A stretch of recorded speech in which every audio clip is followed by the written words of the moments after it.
इनका नाम राहुल साकातिया है, यही इस कहानी के लेखक है। मैं आपको इस कहानी में बताऊंगा कि मैं नेपाल से तिब्बत कैसे गया और मुझे क्या क्या दिक्कतें हुई, कौन कौन मेरा साथ दिए और हम कैसे तिब्बत पहुंचे। यह बात 1929 से 1930 की है। यह रास्ता जो आप देख रहे हैं, यह नेपाल से तिब्बत जाने का सबसे मेन रास्ता है।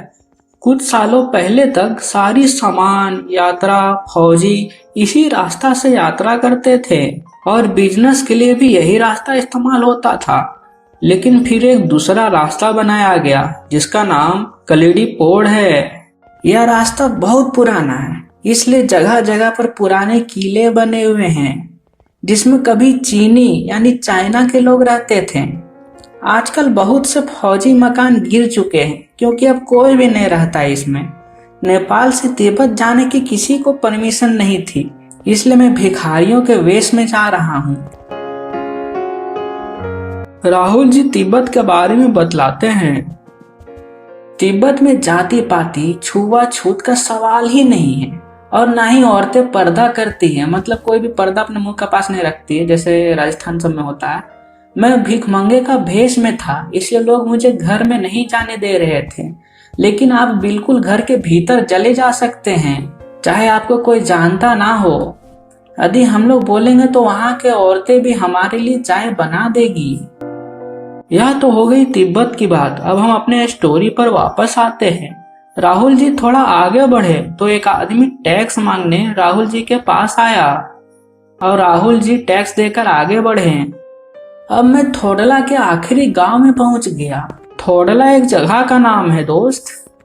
यहाँ पर मैं अपने एक दोस्त से मिला जिसका नाम सुमति है। यह भी मेरी तरह भिखारी का भेष में है। राहुल कैसे हो भाई? बहुत अच्छा हूँ दोस्त।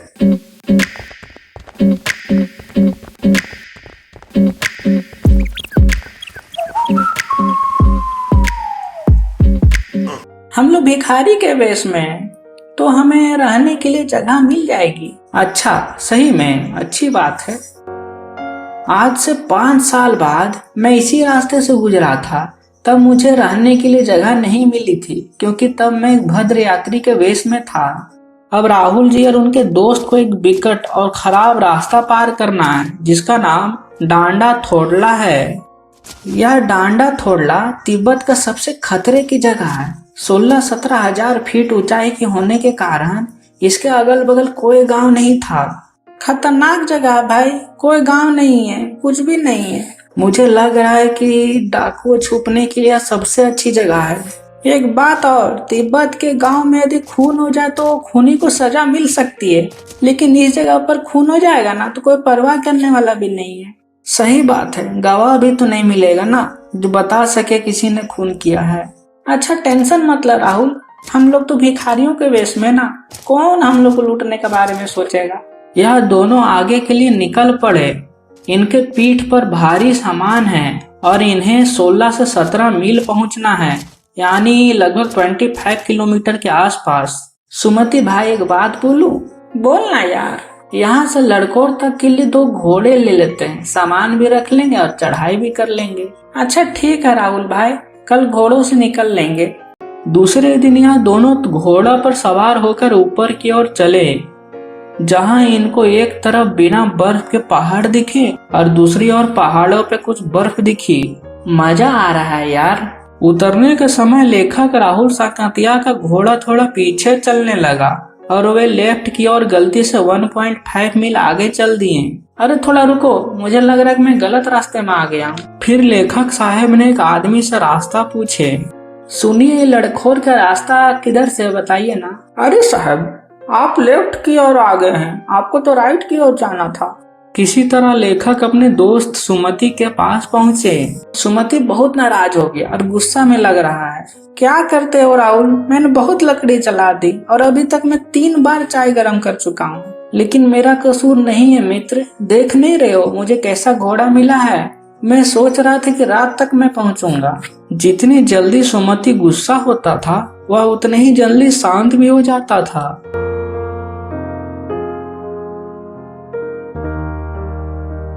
अब हम लड़कोर में अच्छी जगह पर रुके। हमने पहले चाय सत्तू पी, फिर नूडल्स खाया। अब वे तिडरी के बहुत बड़ा मैदान में हैं। यह पहाड़ों से घिरा टापू जैसा लग रहा है।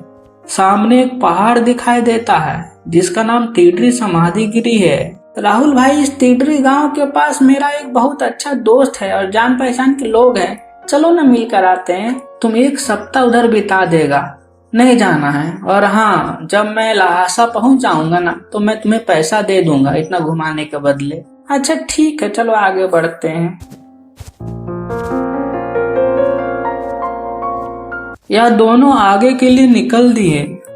अरे भाई, हमें सुबह में निकलना चाहिए था। अब देखो कितना धूप हो गया है। तिब्बत की धूप भी बहुत कड़ी होती है। राहुल, शेखर बिहार में मेरा एक दोस्त है, चलो ना मिलकर आते हैं। अच्छा ठीक है, चलो।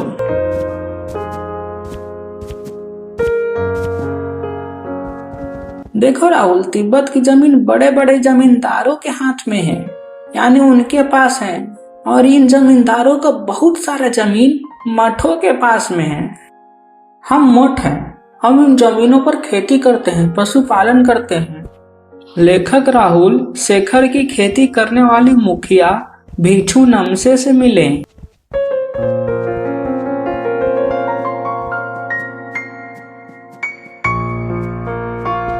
कैसा हो राहुल? बहुत बढ़िया हूँ।